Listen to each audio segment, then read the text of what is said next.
We are recording. Good afternoon, everybody. We're a small but a quite diverse global cohort live today with our colleagues from University of Greenland, Sebastian from Murcia, from the Catholic University in Murcia, and Renata and Saleh from the Marine Research Institute in Klaipeda. And I'm David Yokin, as you know, and we actually had snow overnight here in Naantali, which is just north of Turku. So that's out a window, not live, but a photograph.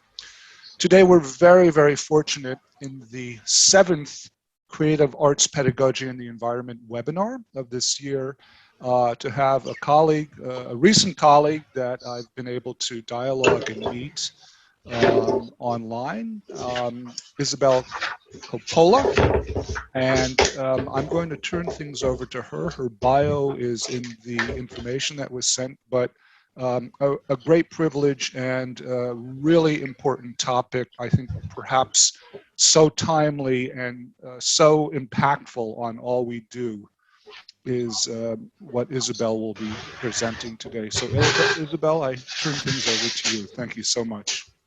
Great, thank you. Yeah, I'm going to go ahead and share my screen. All right, can people see my screen? Good, awesome. All right, so yes. Yeah, thank you. Great, great. So thank you so much, David, for inviting me to come speak today. I'm really looking forward to this. So just kind of as a bit of background about myself, my name is Isabel Coppola, and I am originally from the United States. Right now I'm in Helsinki, Finland, doing research on eco-anxiety at the University of Helsinki.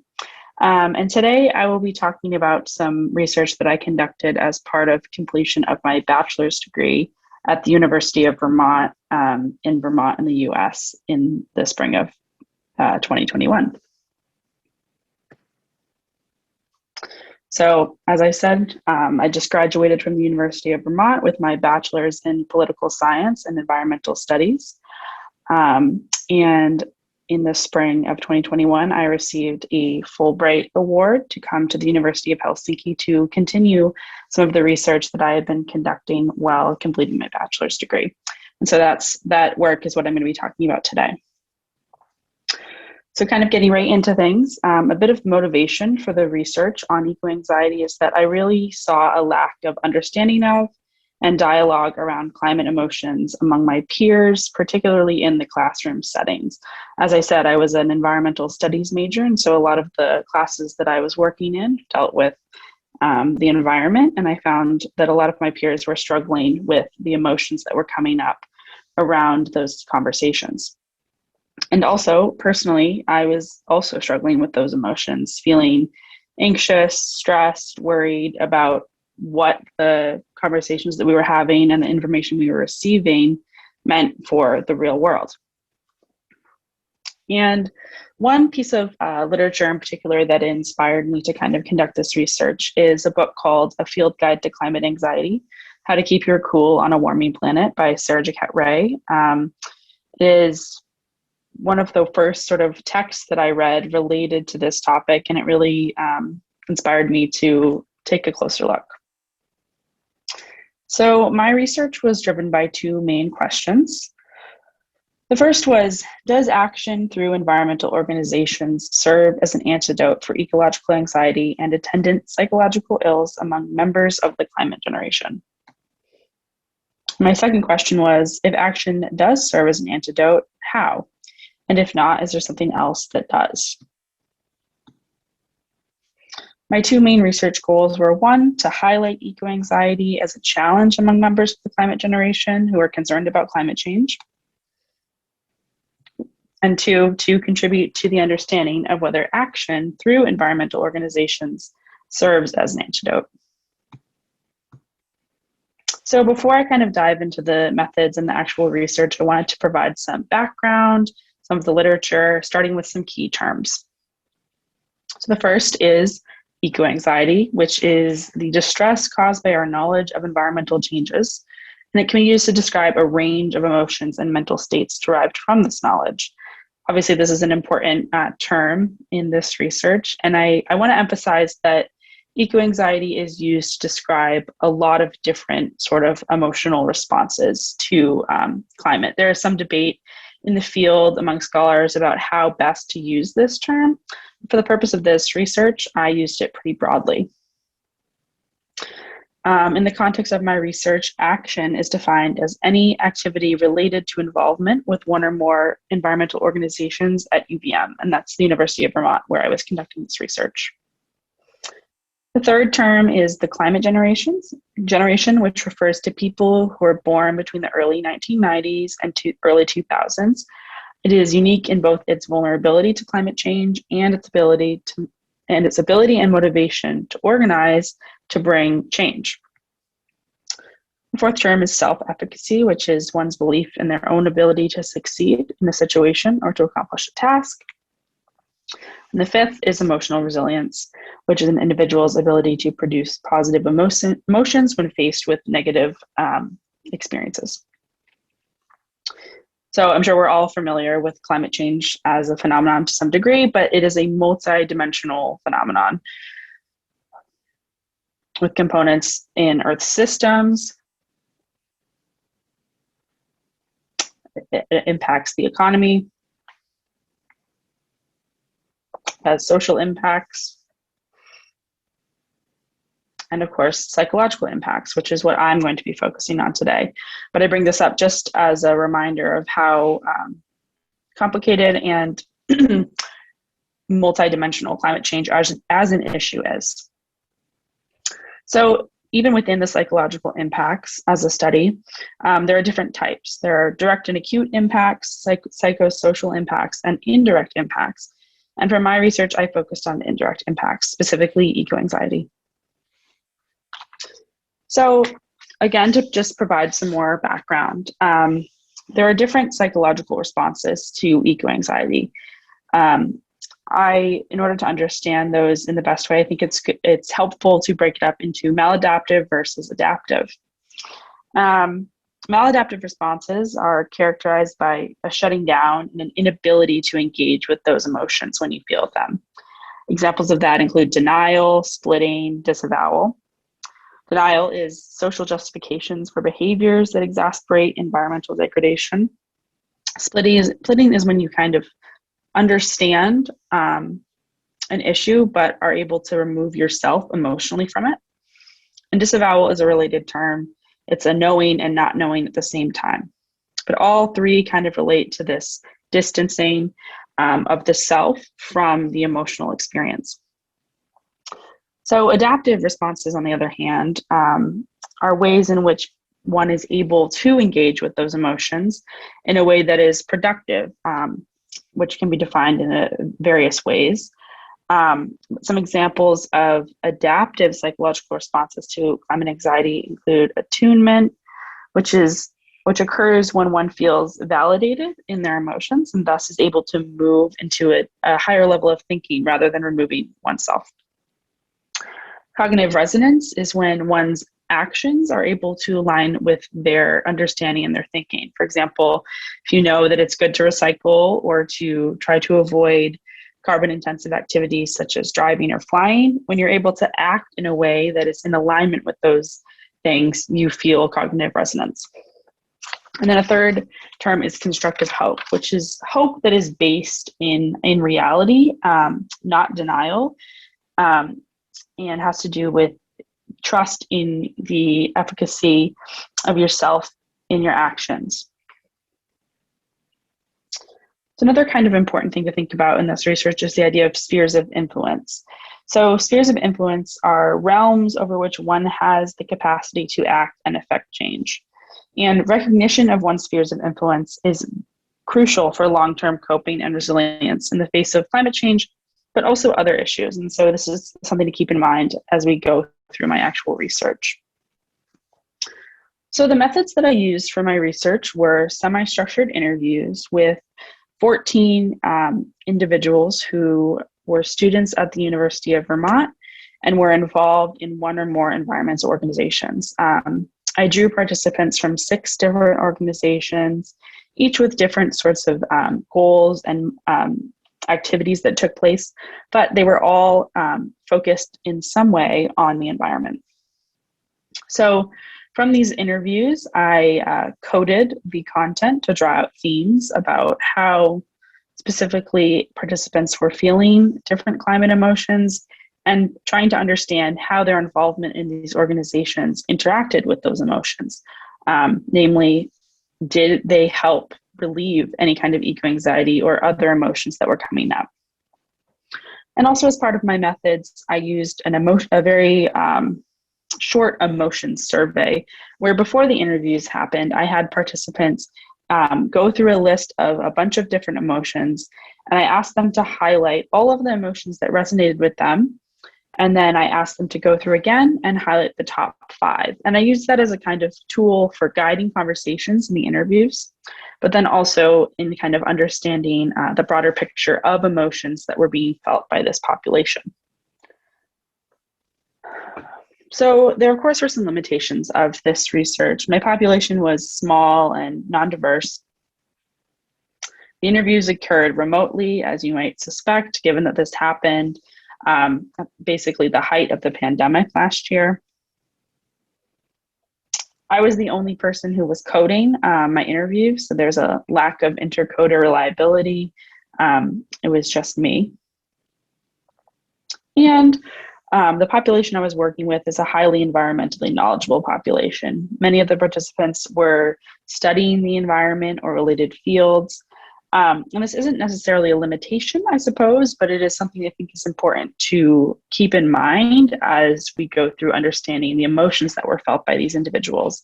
And as I'll get to later, as I continue doing this type of research, I am more interested in turning to populations that are less highly environmentally knowledgeable to see what kind of conversations we can have there about emotions. So now I'm going to go through some of my main findings. So the first finding is that participants are experiencing eco-anxiety. Oh, there we go, sorry. And the main sources of eco-anxiety boiled down to academics and higher education, a perceived lack of self-efficacy, politics and institutional behavior, and the main manifestations of this eco-anxiety among many manifestations were existential anxiety, grief or sadness, and guilt. Second major finding was that action via environmental organizations seemed to relieve eco-anxiety by 2 main paths. 1, cultivating a sense of community, and 2, cultivating feelings of efficacy both at the personal level and at the community level. 3, the main sources of climate change knowledge for the participants in this study was indirect. And I noted this because I think it's important to understand how this phenomenon is kind of unfolding, whereby people who haven't experienced a climate disaster themselves, for whatever reason, whether it's privilege or simply where they live, are still experiencing this kind of emotional response. And so I think that's important to keep in mind. And it's important to keep in mind when we're thinking about privilege when it comes to living through climate events versus just reading about them. And my fourth major finding was that there is a tension that exists between understanding individual and institutional responsibility for climate change. And I will get into this a little bit more later. So now I'm going to go through some of these findings in more detail, supported by some quotes from the interviews that I think are super powerful and demonstrate this research better than I could in just explaining. So these are some examples of quotes that highlighted some of the manifestations of eco-anxiety among participants. As you can see in the first one, existential dread. This person felt very nervous and scared that our species was going to ruin everything. The second talks about feeling profoundly heartbroken, going through landscapes and thinking about how climate change is changing them, and whether or not if they choose to have kids, will the landscape still look like this? The third describes a sense of guilt, particularly coming from the US, that is rooted in a lot of consumer culture. So these are just a couple quotes among many that highlight some of the ways that participants were experiencing this climate anxiety and climate emotions in various ways.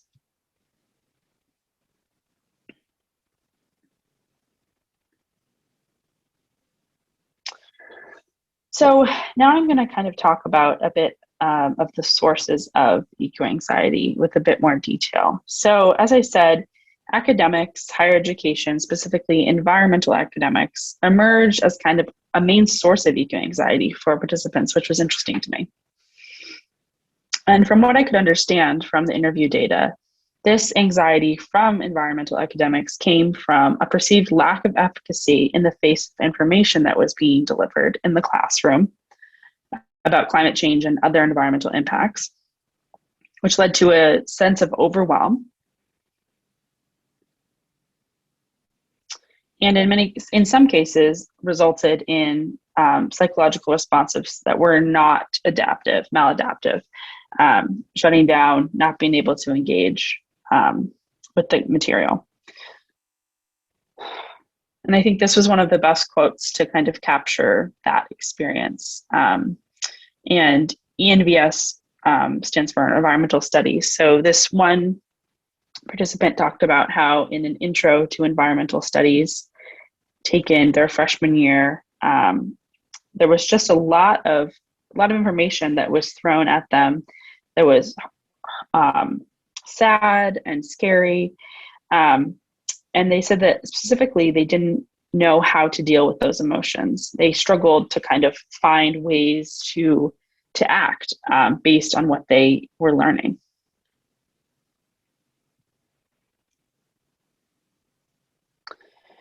And so now I turn to my second kind of finding about how environmental organizations were interacting with these different climate emotions that were felt by participants. So I want to kind of frame this finding in the context of what I was talking about earlier about spheres of influence. So an environmental organization, if you remember the chart that I had up before, if not, you could look back later. But an environmental organization can represent a sphere of influence where someone is able to act.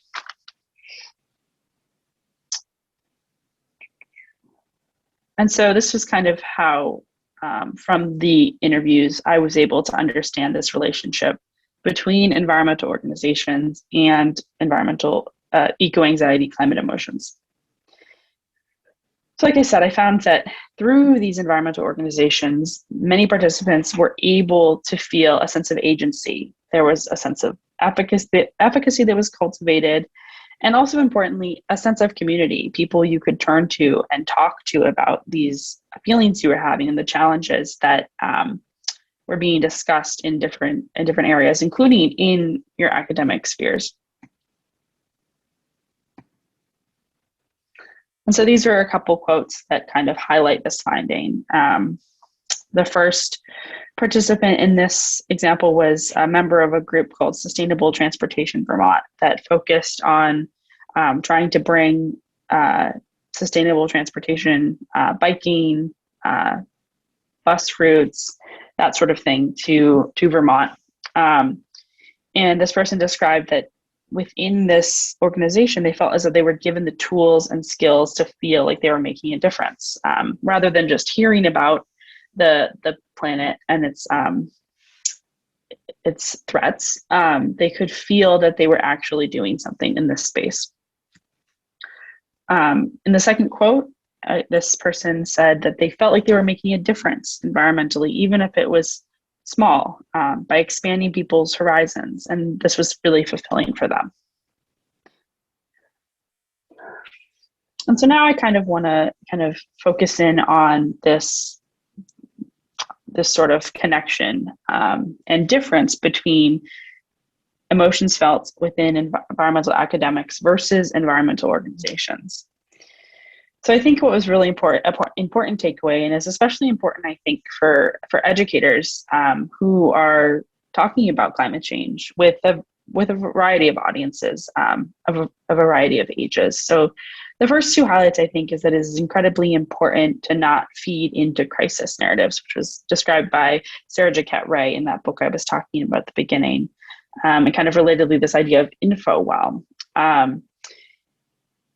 As scholarship has kind of identified recently, this kind of barrage of information about how the climate is falling into chaos is not something that is empowering or useful for students to hear. Obviously, you don't want to be sort of naive and overly hopeful or overly positive, because this is, as we all know, a quite serious situation. But if we're trying to empower students, and particularly young people, to feel some agency, there needs to be more of a balance. And so I think this balance can come from framing environmental problems within the framework of systems thinking, acknowledging feasible leverage points within different spheres of influence. And so I think that it is important to kind of frame these issues in a way that doesn't leave people feeling completely hopeless and feeling as though they need to turn away. And so within these interviews that I was doing, it was again and again coming up that it was more empowering and more helpful to be in these environmental organizations working with other people, feeling as though changes were being made at various levels, whether it was the personal level, the organization, or even higher levels, taking political action.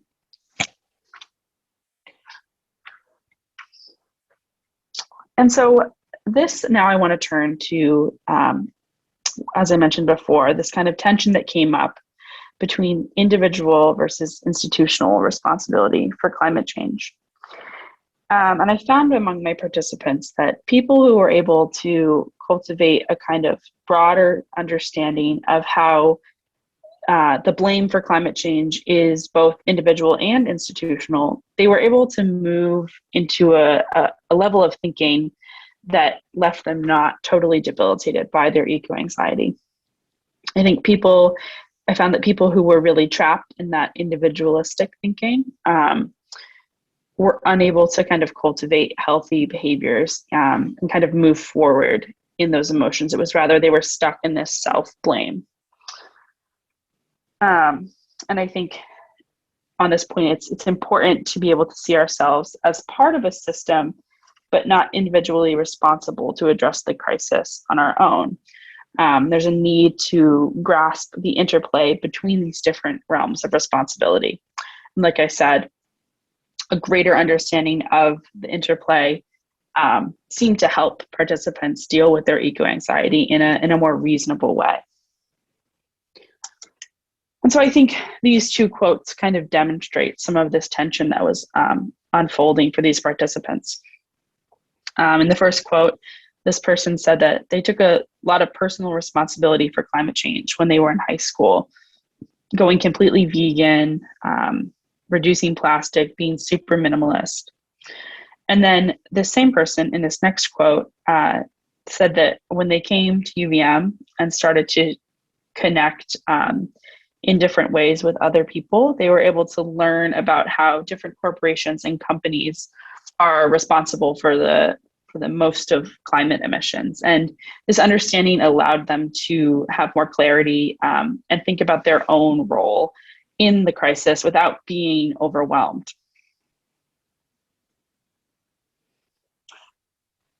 And so kind of just stepping back, this was, I think, a good way to grasp kind of the biggest kind of takeaways from my findings.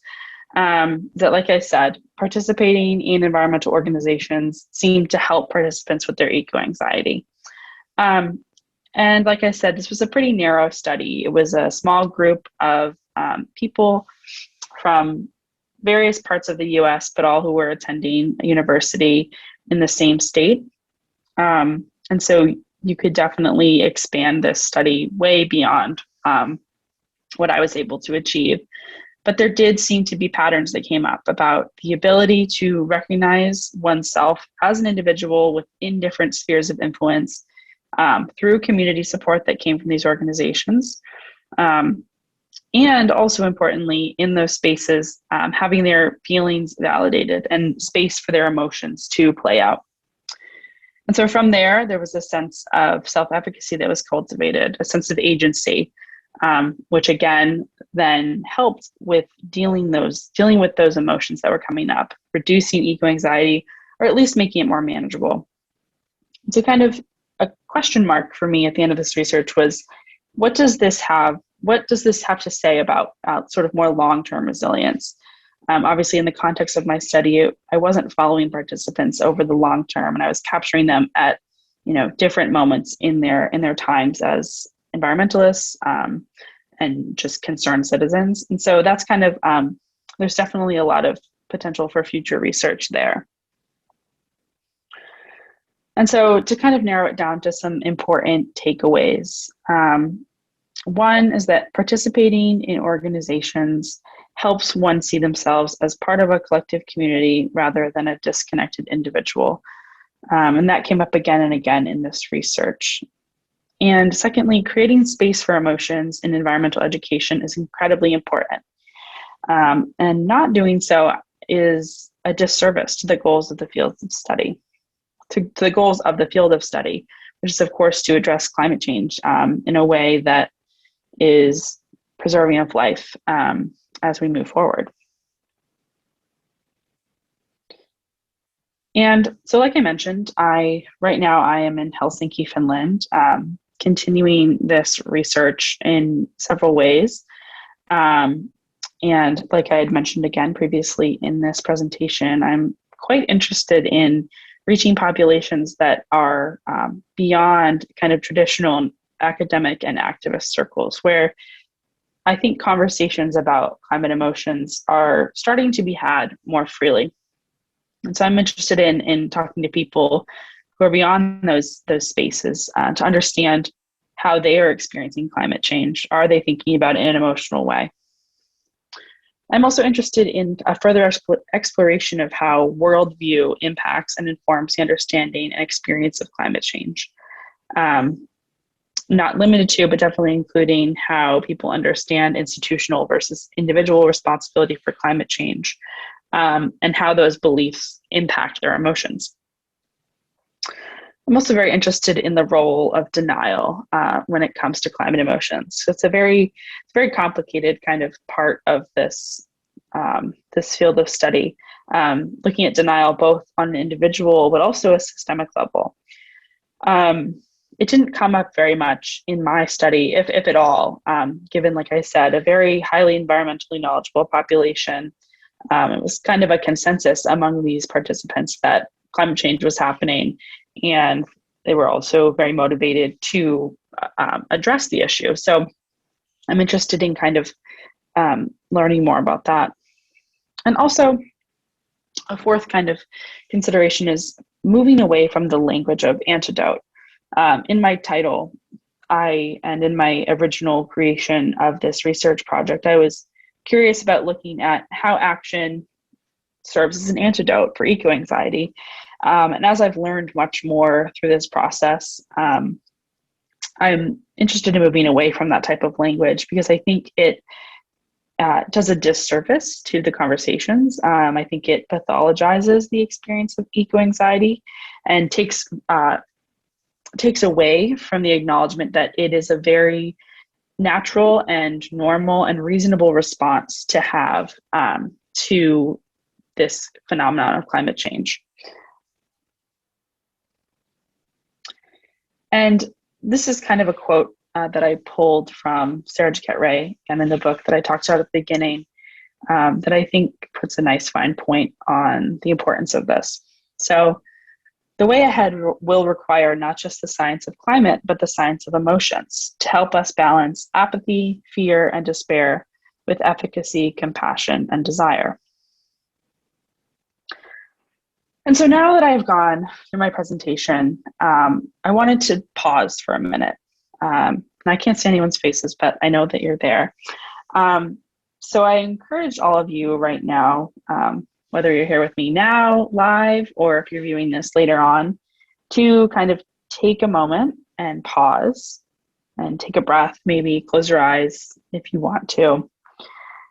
And think about for a moment how this presentation made you feel, how thinking about these topics made you feel. Do you feel engaged? Do you feel numbed or disconnected? Are you interested to learn more? Do you feel moved? Is there something else? And I encourage you just to be curious about those feelings. I think that in my own experience in academia, there's not a lot of space for emotions. People do a lot of very important work on a lot of topics that are highly emotional. And sometimes those emotions are kind of divested from the experience. And I think that's something that really, really needs to kind of change. And so I invite you in this moment to think about how you're feeling and kind of think about that even as we move away from this day and this presentation. And kind of the biggest takeaway broadly that I want people to have from this research is that I think that emotions that come up around climate change are incredibly important. And that may be obvious from what I was talking about.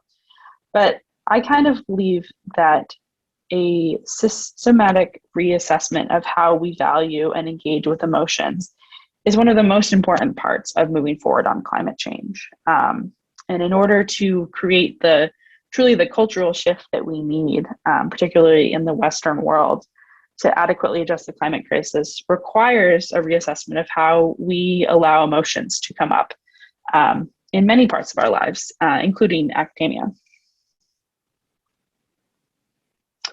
So this is just kind of my advice on how to start to better engage with emotions, particularly around climate change, but around many of the other issues in our world today. So number one, validate your own emotions and try not to shy away from hard feelings.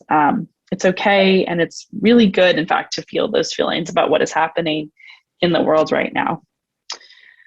And secondly, try to validate the emotions of others in whatever spaces you're moving in, whether it's an educator, with friends, with family. Try to validate emotions that come up for a variety of things through your language and your actions. It's a really important place to start. The third is kind of lead with love and care for yourself, your community, and the planet, and everything that we do. Somebody doesn't need to be explicitly an environmentalist to contribute to moving forward in the creation of a future that allows for life to continue on Earth. So I leave you with that. And here are just a couple of sources for further information about climate anxiety. The first two are different groups. The first is the All We Can Save Project, which is a really great site, the variety of resources for engaging with climate change in different spaces. And there's a particular part of the website that deals specifically with climate emotions. The second it's called the Existential Toolkit for Climate Justice Educators. And that is also a useful resource. And then the third point is kind of a shameless plug of my blog that I've been writing about as I've been here in Finland doing this research. And then also the blog of my advisor here, who is Panu Pihkala, who is a researcher here at the University of Helsinki on eco-anxiety. And he has a blog as well. And I think there's some useful information there if you're interested in continuing to engage with this topic. And so also here is my contact information. If you're interested in having a further conversation, I would love that. I love to talk about this. And I think connecting over this is a really important step in moving forward on the field of climate emotions. So yeah, thank you. And those are my sources. So that is me, and that is this presentation. Let me come back. Okay, stop sharing. There we go. Thanks so much, Isabel. This was a very impactful presentation, comprehensive, and I think I just speak for myself as an educator, and I am interacting daily with the climate generation. You've brought up some really key themes and points for I think we all need to be thinking about, especially as we sit here. I have a couple of small questions and I want to also open it up to our other participants. Can you define the term efficacy? I'm mispronouncing it, but that would be very helpful. Sure. Yeah, efficacy is kind of the sense that you're able to create change in whatever way that is meaningful to you. So sort of, for example, when I was at university in the US, I was a member of various environmental organizations. And in those spaces, I felt as though I had efficacy to, make change. I had the ability to respond to the information that I was receiving. I don't know if that makes sense. It is a bit of a complicated. Yes. Then I have two other questions. One, because of course we're facing our Corona times and the COVID. That wasn't a specific focus area in this research, but did it impact the discussion and dialogue you had with the interviews? Yeah, definitely. I think it's impossible to kind of avoid that. And like I said, the interviews occurred remotely when I would have much preferred to have conducted them in person, given the sort of sensitive nature of this topic. And so that was a sort of obvious barrier from the beginning. But I think COVID came up a lot in some of the interviews, and I think it for many of the participants kind of highlighted for them the interconnectedness of a lot of the challenges of our current times. And I also think, now that you mentioned that, I think it's useful also to note that the time during which I was doing these interviews was around the time that the US election was happening last year. And so that kind of sort of spoke to the political anxieties that were happening for a lot of people. And I think in other spaces where I've talked about this research, I've gotten the question of sort of how do you distinguish between different types of anxieties, whether, if someone's anxious about COVID or if it's climate or political. And my answer is that I don't, because I think that it's not necessarily the point of this kind of research to kind of pull apart different anxieties, but really to understand it as a system. And yeah, so I kind of added a question and answered it as well. But yes, COVID did. And I mean, I have a list of questions, but I don't want to take all the space. My last of my three questions is, obviously you were reflecting on the course content and the curricula at University of Vermont. Has this research been presented to staff, to administration? And do you feel that you've had efficacy in impacting a positive change towards these possible different ways of engaging the student body? Yes.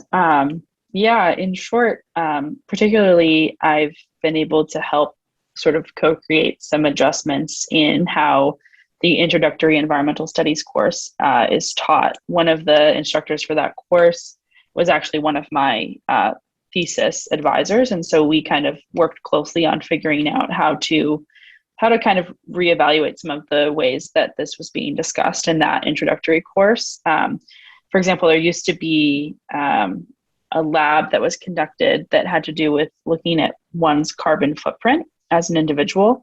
And we kind of had lots of discussions about sort of the usefulness of that as a tool.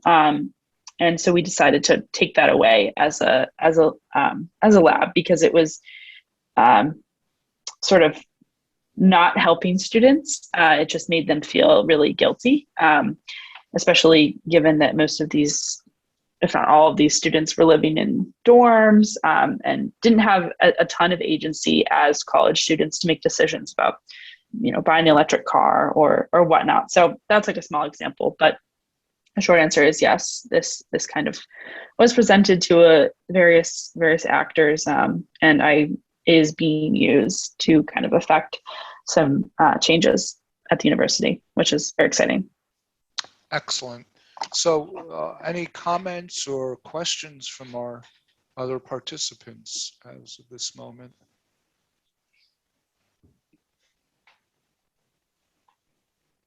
We're all in a capacity of teaching, either from visual arts, from movement dance, and then from environmental science. And I actually have a question that I can pose to my participants if they want to turn the microphone on. I'm just curious if any of you have had any dialogue with students on this type of topic of their personal anxiety in the context of the climate issues, because this is also perhaps also culturally contextual, and it's really interesting that we have a diverse, even with our small group, we have very diverse perspectives and experiences with the climate. That was a question. I'm just curious if others have had experience of thinking about this. Sebastian has his microphone on.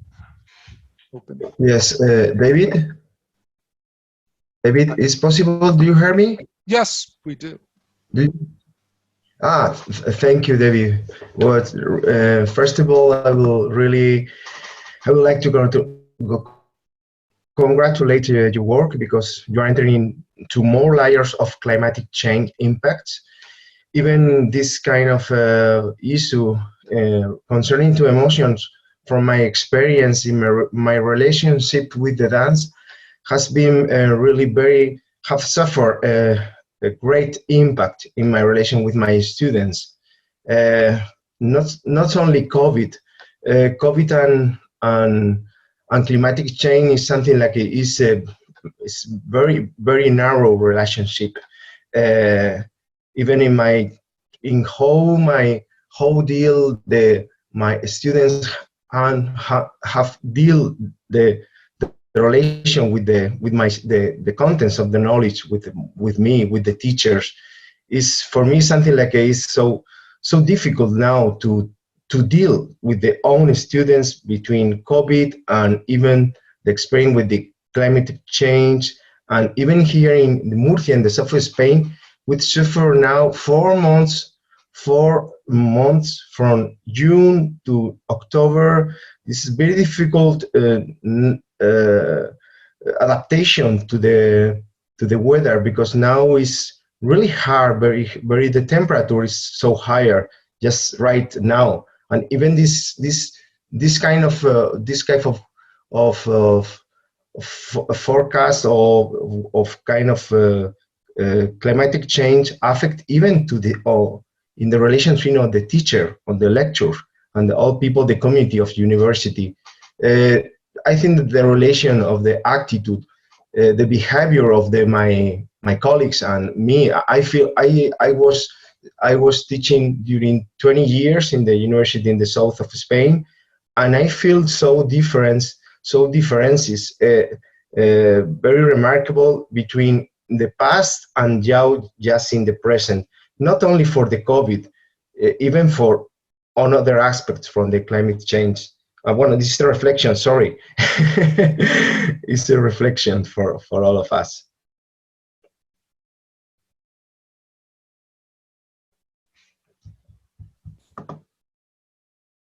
I think as educators also, as Isabel has so clearly articulated, we also, in a way, as Sebastian said, we're also going through very deep anxiety and emotions. And then that's also really challenging and approaching, and the sensitivity and the ability to also first and foremost listen to the students. I mean, that's the number one priority. I think I don't want to say that those of us coming from the arts have a different relationship than those coming from the science. But we clearly need to be thinking of these themes. And I have to say, I was aware of these issues because we have a daughter who's now 30, but even earlier in her life growing up here in Finland, very aware certainly of the climate. But it was when I participated and observed this fantastic online lecture by the professor Isabel's been collaborating with, Panu Pihkala, that it really came to the front of those of us in this CAPE network. This is a direction and a research area that I'm really feel very strongly that we really need to engage simply in the concept of creative arts pedagogy in the environment and the awareness of this. Yes, absolutely.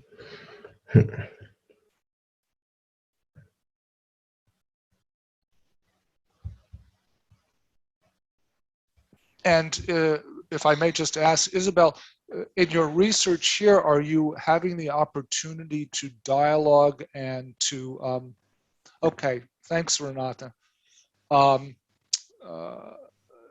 your work here, have you been able to have dialogue with climate generation who are based in Finland? Is that part of your research, or are you looking at other communities, as you said? That's so interesting that you're interested to turn to less environmentally aware target groups to discuss that. Yeah, I've definitely been having conversations with members of this population here, in less of a formal way, less of a research way, but more so I've attended some conferences organized by youth groups, spoken with activists and other younger researchers.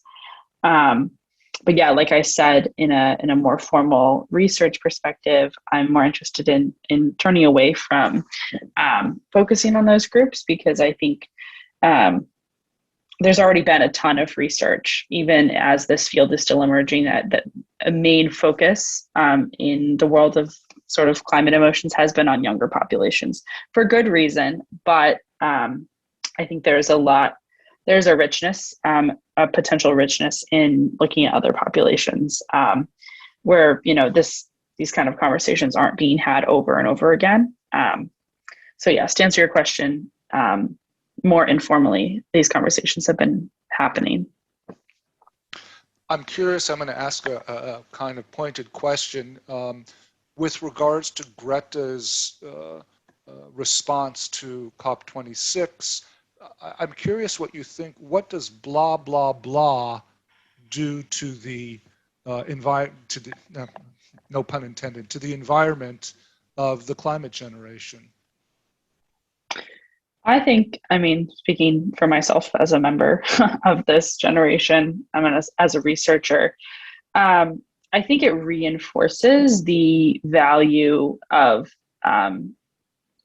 turning to different, environmental organizations rather than relying on governmental action in terms of climate change. I think I was reading various responses of people in this age group to the COP26, and a lot of them were saying, this just reminds me of the value of the communities that we're creating in different ways, and it's obviously disappointing what happened at COP in some ways, but yeah, I think, to answer your question, the blah blah blah just kind of reinforces the value of environmental organizations and other kind of spaces of community.